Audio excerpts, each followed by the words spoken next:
Sau đây thì tôi xin mời đồng chí Mai Tiến Dũng, Ủy viên Trung ương Đảng, Bộ trưởng Chủ nhiệm Văn phòng Chính phủ tiếp tục điều hành phiên khai mạc. Kính thưa ngài Nguyễn Xuân Phúc, Ủy viên Bộ Chính trị của Chính phủ, thưa các vị đại biểu khách quốc tế và Việt Nam, tôi xin tiếp tục điều hành cái phiên tổng thể của Diễn đàn Cấp cao đô thị Thông Minh Asean.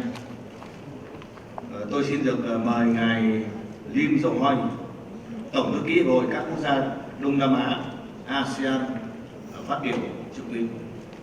Mời ngài.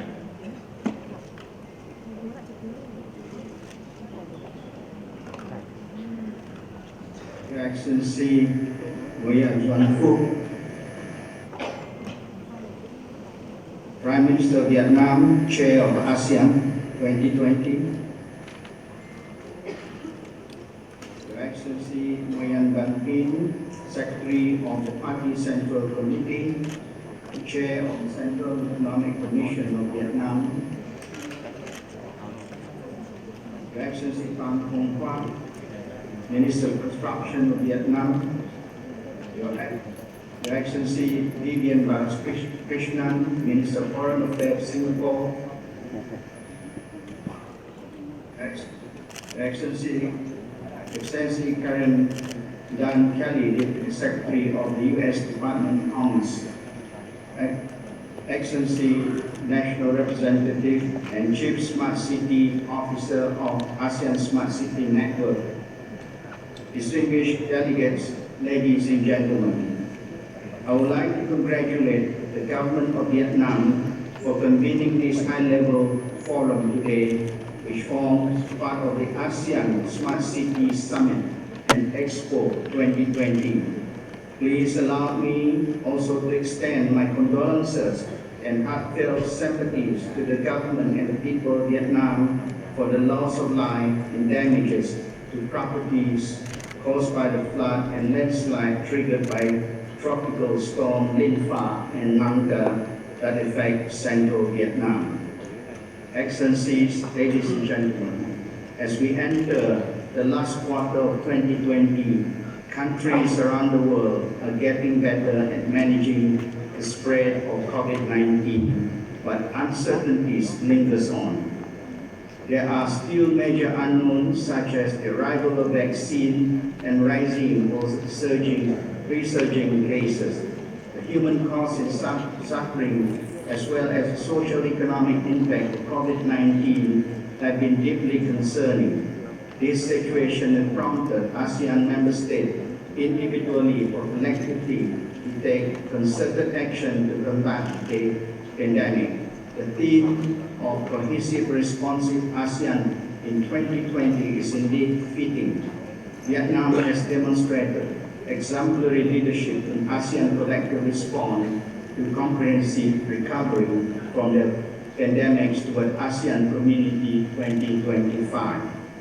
The COVID-19 pandemic has brought about significant challenges to cities, particularly in terms of striking a balance between protecting public health and restoring the economy. As city looks for ways to enhance urban resilience, I believe Smart City Initiative could be our compass in navigating out of the wood and into the new normal. ASEAN Smart City Summit and Expo 2020 is timely in providing us with a platform to re-examine our past and current efforts, as well as reimagine our future effort in building our cities towards achieving the shared goal of ASEAN smart and sustainable urban development.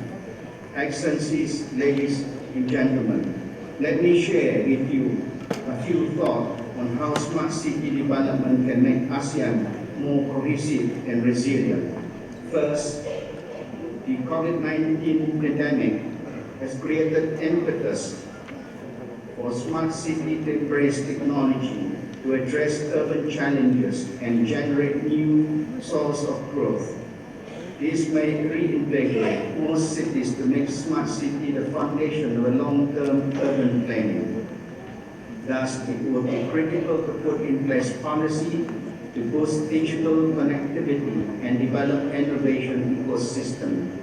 This is indeed the strength to strengthen the governance of digital data in ASEAN with a view to enhancing and data management, facilitating harmonization of data regulation, and promoting the flow of data in digital economy among ASEAN member states. The ASEAN Framework on Digital Data Governance is one such initiative intended to achieve this. Second, the promoting investment in digital infrastructure such as high-speed communication network, sensors, cameras, and open data portal will provide our region with a robust technology based on smart cities. According to the International Data Corporation Worldwide Semi-Annual Smart City Spending Guide, global spending smart city initiative will reach $190 billion in 2023. The top priority will be resilient energy and infrastructure project, followed by data-driven public safety and intelligent transportation.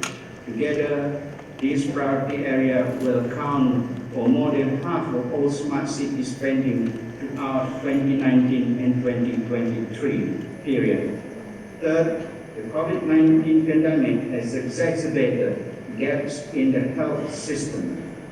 Around 40 to 56% of ASEAN urban population still live in poor condition and poor access to water, sanitation, housing facilities. This exposes ASEAN city to a higher risk of transmission of COVID-19. Furthermore, the gap in accessing health information and healthcare services among the poor, particularly those in the urban area, demands our urgent attention. The promotion and adoption of appropriate digital technology, as well as sharing good practices, would help reduce this gap, support contact tracing, and evaluate the efficacy of intervention. Fourth, the future workplace and workforce will be different due to COVID-19. Business as usual will not be the same. For example, Boston Consulting Group's recent workplace of the future employer survey found that companies expect around 40% of the employees to follow a remote working model in the future. This will have implications on how we reconceptualize urban space and system. Furthermore, the urban poor in the region is characterized by informal employment with inadequate and unstable source of income. These informal workers are among the most affected by pandemic and may not be able to make their way back to employment as businesses, particularly the micro, small, and medium enterprise, struggle to stay afloat and adjust to a new way of doing business. We need to invest in reskilling, upskilling, and learning new skills to capitalize on smart city opportunity. Government can play an enabling role to support capacity building, skill development, and the transition to new jobs for people working in the sunset sector.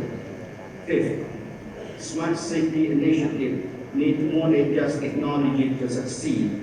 They require close collaboration between different levels of government, public and private sector, working together as well as people-centered approach, incorporating the collaboration, this collaboration into a design and implementation of smart city initiative help to understand the need for various stakeholders, particularly vulnerable groups, and obtain their feedback at the early stage.